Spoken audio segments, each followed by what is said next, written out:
Hello friends, जय जगन्नाथ। मु आशीष आपण मानक स्वागत करुछि जीके खटी यूट्यूब चैनल को। फ्रेंड्स, आमे पूर्व वीडियो रे प्रभु श्री जगन्नाथ और जगन्नाथ संस्कृति विषय रे किछि प्रश्न उत्तर आलोचना करथिले। आजिर ए वीडियो रे आमे प्रभु श्री जगन्नाथ विषय रे आउ किछि रुचिकर प्रश्न उत्तर आलोचना करिवा। तेबे चलंतु वीडियोटी को start करिवा।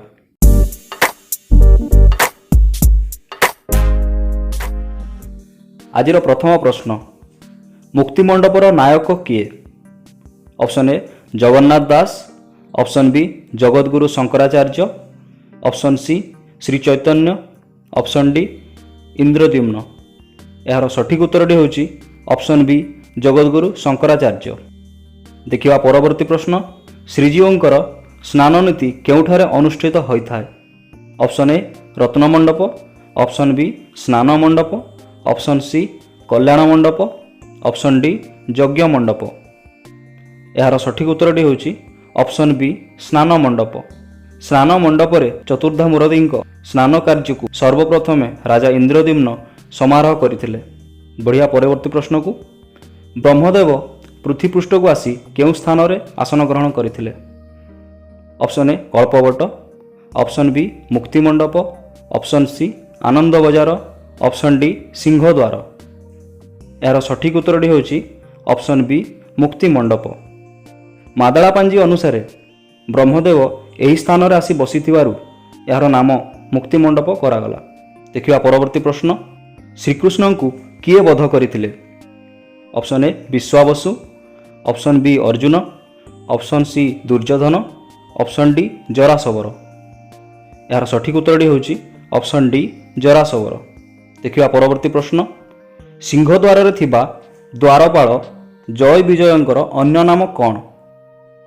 Option A Ajay Sanjay, option B Siddhi Prasiddhi, option C Ram और श्याम, ऑप्शन डी सुकांत अनंत। यार सठिक उत्तरटी होची ऑप्शन बी सिद्धि प्रसिद्धि। जय विजय होचंती वैकुंठर द्वारपाल, एमानंकु सिद्धि प्रसिद्धि मध्य कुहा जाए। देखिबा परवर्ती प्रश्न, श्री बलभद्र केउं वर्गर प्रतीक? ऑप्शन ए क्रोध और दंड, ऑप्शन बी प्रेम, ऑप्शन सी पराक्रमी, ऑप्शन डी कृषि और कृषक। यार सठिक उत्तरटी होची ऑप्शन डी कृषि और कृषक। जिबा परवर्ती प्रश्न को, सिंहद्वार उच्चता केते? Option A 12 foot, option B 14 foot, option C 15 foot, option D 17 foot.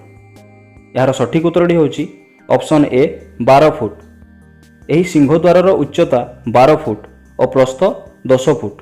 यही द्वार जो दुईटी कबाट रही से कबाट शाल और पियाशाल काठरे निर्मित। देखिवा परवर्ती प्रश्न, प्रभु श्री जगन्नाथ श्रीमंदिर रे प्रतिष्ठा हवा पूर्वरु केउं रूप रे पूजा पाउथिले? Option A Baman, option B Anthua Gopal, option C Nilamadhav, option D Kala Thakur. यार सठिक उत्तरटी होची ऑप्शन सी नीलमाधव। सबर राजा विश्वावसु प्रभु नीलमाधव को नीलगिरी ठारे एकांतरे सेवा करुथिले। देखिवा परवर्ती प्रश्न, गरुड़ स्तंभर उच्चता केते? Option A 15 foot, option B 13 foot, option C 9 foot, option D 10 foot. यार सठिक उत्तरटी होची ऑप्शन डी 10 फुट। जिबा परवर्ती प्रश्न को, श्रीमंदिर रे केउं देवी को भोग लगिबा परे महाप्रसाद होता है? ऑप्शन ए माँ महालक्ष्मी, ऑप्शन बी माँ बीणापाणी, ऑप्शन सी माँ विमला, ऑप्शन डी माँ सुभद्रा। यार सठिक उत्तरटी होची ऑप्शन सी माँ विमला। मादळापांजी अनुसार माँ विमला रोषघर समस्त दायित्व नहीं थांती बोली मान्यता रही।